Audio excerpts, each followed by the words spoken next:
వ్యసనాలకు అలవాటు పడి మోటారు సైకిళ్లు దొంగతనాలకు పాల్పడుతున్న దొంగల ఆట కట్టించారు దర్గామిట్టా పోలీసులు. వారి నుంచి 15 బైకులు స్వాధీనం చేసుకున్నారు.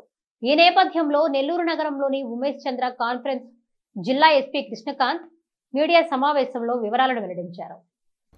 ఈ సందర్భంగా ఎస్పీ కృష్ణకాంత్ మాట్లాడుతూ చెడు వ్యసనాలకు బానిసలైన కొందరు యువకులు దొంగతాళాలు ఉపయోగించి పలు ప్రాంతాలలో మోటార్ సైకిళ్లు దొంగతనం చేస్తున్న 2 వ్యక్తులను దర్గామిట్టా పోలీసులు అదుపులోకి తీసుకున్నట్లు తెలిపారు. వీరి నుంచి 5,95,000 విలువ కల 15 మోటార్ సైకిళ్లను స్వాధీనం చేసుకున్నట్లు తెలిపారు.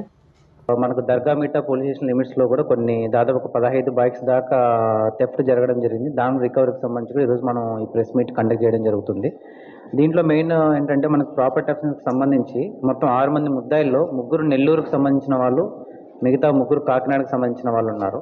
సో ఇది ఎలా జరిగిందంటే ఈ ముద్దాయిలు ఎవరైతే ఉన్నారో అంతకుముందు ప్రాపర్టీ అఫెన్స్లో ఇన్వాల్వ్ అయ్యి వేరే కేసులు ఇన్వాల్వ్ అయిన వాళ్ళు జైల్లో పరిచయమై సో వాళ్ళ ద్వారా ఈ నెల్లూరు అఫెండర్స్ ద్వారా కాకినాడకు సంబంధించిన వాళ్ళు ఇక్కడికి వచ్చి మన దగ్గర ఈ అఫెన్సెస్ చేయడం జరిగింది.